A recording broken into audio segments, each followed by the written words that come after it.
শান্তি শান্তি। না থামবো না। ওগো চেয়ারম্যানের বলে আমাকে মায়ের ইজ্জত খাইয়ে নিছে। না ও মিশা কথা হয়ে আমাকে চেয়ারম্যানের বলে কিছু করে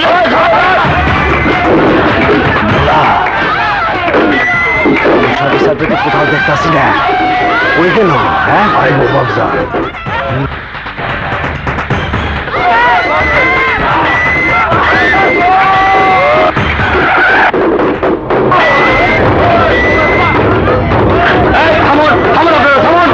আইন নিজে হাতে তুলে নেবেন না। থামুন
ইন্সপেক্টর বিপ্লব, আজই তোমাকে রসুলপুর থানায় ট্রান্সফার হয়ে যেতে হবে।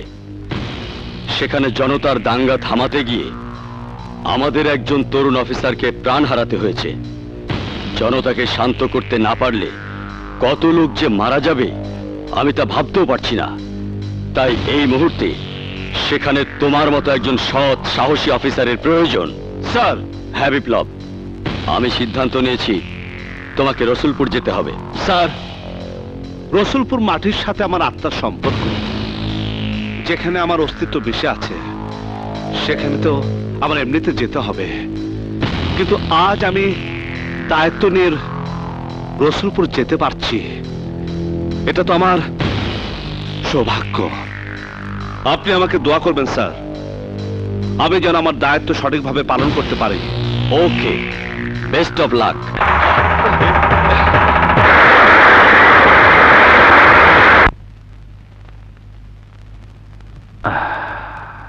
বিপ্লব, ইন্সপেক্টর সোহেল ও তার স্ত্রী রিয়ার খুনের তদন্ত করে যত দ্রুত সম্ভব খুনিকে খুঁজে বের করতে হবে। Yes sir.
আমাকে ছেড়ে দাও, আমি ওকে খুন করবো। সাব্বাস সাব্বাস অফিসার, এই দুনিয়া আমারে বাঁচাবার চায় এমন লোক খুব একটা বেশি নাই। তুমি আমার জান বাঁচাইছো, আমি তোমার খুশি করে দেব, আমি তোমার প্রমোশনের ব্যবস্থা করে দেব। আবুল হোসেন, ওরা জিগাও তো আর বাবার নামটা কি? আন্দাজ আলী চৌধুরীকে মারতে চেয়েছিলেন কেন? মারবো না কেন? মানুষ খেকো বাক্যে মানুষ কেন মানে জানেন না? আন্দাজ আলী চৌধুরী মানুষ খেকো? আমার মেয়ে চাকরি করতে হাসপাতালে, ওকে তুলে নিয়ে নষ্ট করতে চেয়েছিল এই আন্দাজ। ওকে বাঁচিয়েছিল ইন্সপেক্টর সোহেল, চেয়েছিল রিয়ার সাক্ষী নিয়ে আন্দাজকে শেষ করে দিতে, কিন্তু আন্দাজ ওকে বাঁচতে দেয়নি আমার মেয়েকে।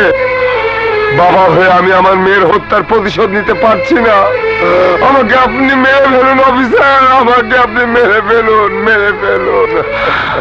আন্দাজের বিরুদ্ধে প্রতিশোধ নেবার ইচ্ছা অনেকেরই আছে। আন্দাজ মরবে, আজ না হোক কাল।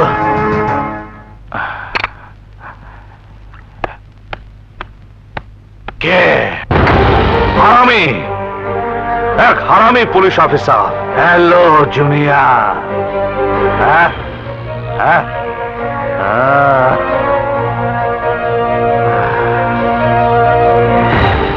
জন্মই যখন নিছিলা তখন মায়ের চেহারা নিয়ে জন্ম নিতা, আমার চেহারা নিয়ে জন্ম নিলা কে?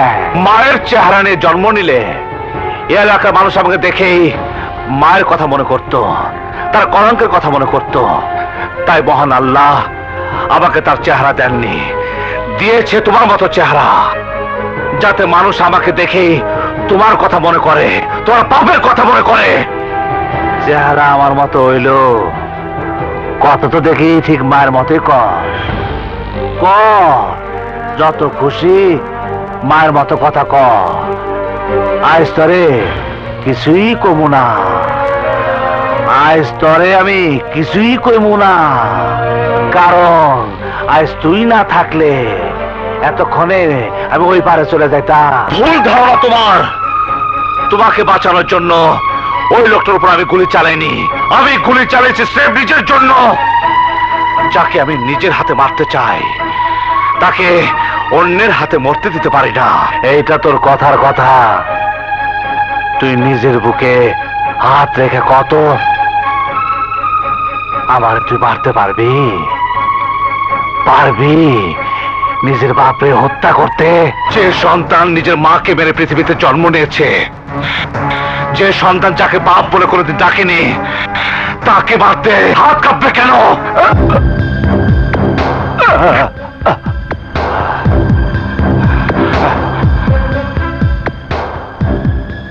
হাতটা তৈরি একটু তুলবে? আজ না, তোমাকে আমি সেদিনই তুলবো যেদিন আমার হাতের পাশাপাশি আরো 3টা লোকের হাত থাকবে তোমাকে কবরস্থান পর্যন্ত নিয়ে যেতে।